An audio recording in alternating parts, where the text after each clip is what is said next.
it mythical creatures or mythical beasts, beautiful or scary, people are always drawn to them, always wanting to know more.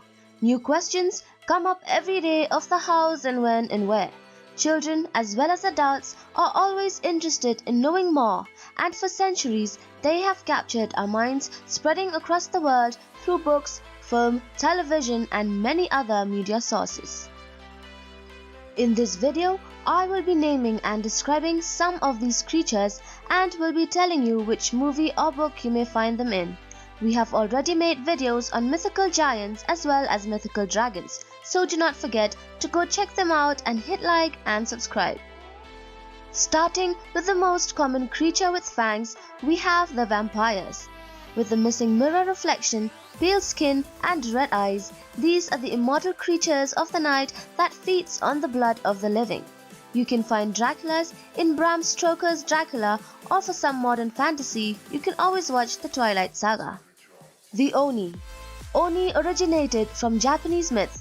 These are really wicked people transformed into demons in hell. They are usually portrayed as giants with one or more horns growing out of their head. They possess extreme strength and constitution and are ferocious demons, bringers of disaster and spreaders of disease. The short movie Oni of 1972 should give you a better idea. Next we have the handsome werewolves, that is if we are referring to Teen Wolf. The stories of these creatures have been told millions of times over, with each iteration giving the creatures a different power and a different reason to shift from human into a beast, and also providing humans with different methods of killing them, but a silver bullet usually does the job. Minotaur. With the birth name of Asterion, this creature is from the Greek mythology. It was the offspring of the Queen of Crete and a majestic bull that came from the sea. The Minotaur had the body of a man with a head and tail of a bull. You will find one in the movie Inferno, where Dante and his guide encounters one as they enter the seventh circle of hell. Gnomes. Yes, the one you picture standing in a standard garden. They are the domestic cousins of fairies. In European folklore, they are the dwarf-like earth spirits that guards underground treasures. There are so many movies on gnomes. My pick would be the Gnomemobile and Gnome Alone. Up next is one that mankind has been hunting for thousands of years, the Loch Ness Monster living in the Scottish Loch Ness Lake. It even has a name. People know it by the name Nessie. It resembles a plesiosaur, a water-based dinosaur. The creature is widely assumed to be a myth. However, many still believe Nessie is out there today. The movie Nessie and Me should give you a good start. Chimera. Part lion, part goat and part snake is the best description of a chimera. This creature is from Greek mythology, who is the offspring of the monster Typhus and his partner Echidna, who was half woman, half snake.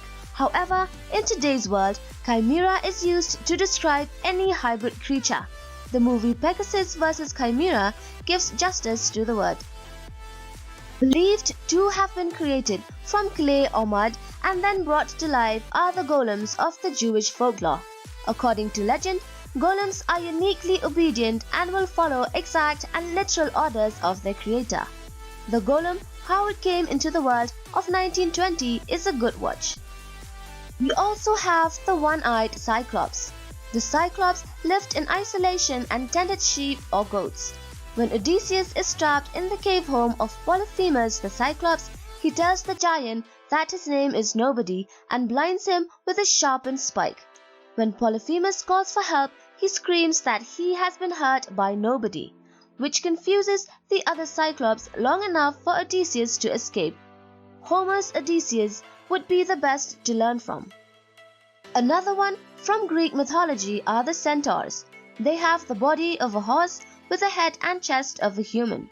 They are as wild as an untamed horse. They symbolize masculinity and are brave and loyal warriors. Onward is a good animation that features a centaur. There are also the fauns that are half human, half goat creatures.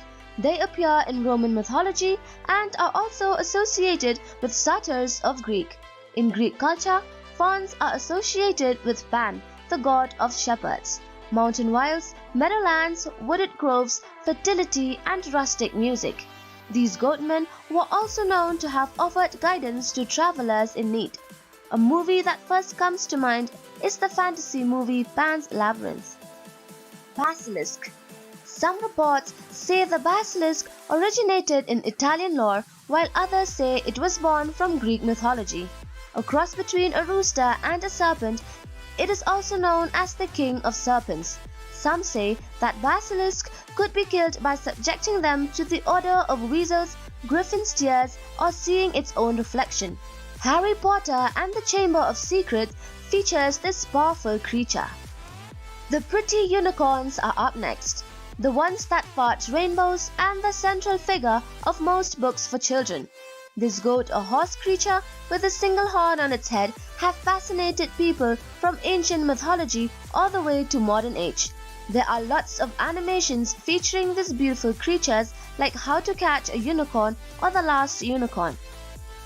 Fairies. These are mostly tiny winged creatures with magical powers. In Victorian artwork though, they were rarely depicted with wings. These supernatural creatures or spirits are popular across a wide variety of myths, legends and stories leading up to the present day.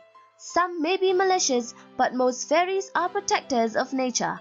The movie Maleficent will give you a clearer view of them. Last one in the list are the mermaids. Some portray them as really beautiful creatures, while some believe they look pretty vicious, although they have a unique allure that has captivated people throughout history. These half-human, half-fish creatures are featured in so many movies that it is so hard to pick, but aquamarine is one that I remember best from my childhood days. There are quite a few more creatures besides the ones mentioned. There's the boogeyman that's best portrayed in the movie It. There's the wailing woman known as the Banshee. There are also the famous zombies, and we cannot forget the Yeti, which is still somewhat a mystery. Sometimes these mystical creatures are purely symbolic, offering us a closer look at a particular culture's fears, desires or values, while other folk tales about cute mythical creatures are based on human nature, and the scary ones are perhaps simply invented to keep disobedient children in line. How authors are able to bring mythical creatures to life is one of the most beautiful things of the genre fiction and fantasy. And that brings us to the end. If you want us to describe more mythical creatures for you, do let us know in the comment section so we can make a part 2. Thanks for watching. Do also drop in your thoughts and even suggestions in the comment section below, and don't forget to support us by liking our videos and subscribing to the channel. See you soon in our next video.